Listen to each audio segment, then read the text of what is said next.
खूनी परछाई रात का समय था। चारों ओर सन्नाटा पसरा हुआ था।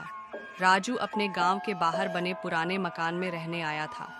यह मकान बरसों से बंद पड़ा था और गांव के लोग इसे भूतिया हवेली कहते थे। लेकिन राजू को इन बातों पर यकीन नहीं था। पहली रात सब ठीक ठाक रहा, लेकिन आधी रात को उसे किसी के चलने की आहट सुनाई दी। वह चौंक कर उठा और इधर उधर देखने लगा, लेकिन कमरे में कोई नहीं था। उसने सोचा कि शायद यह उसका वहम होगा और फिर से सो गया। अगली रात भी उसे वही आहट सुनाई दी, पर इस बार आवाज और करीब थी। अचानक खिड़की के शीशे पर किसी के हाथों के निशान उभर आए।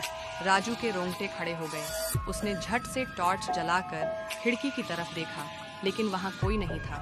अब राजू को महसूस होने लगा कि कुछ तो गड़बड़ है। उसने गांव के बुजुर्गों से इस मकान के बारे में पूछा, तो उन्होंने बताया कि कई साल पहले यहाँ एक आदमी की बेरहमी से हत्या कर दी गई थी।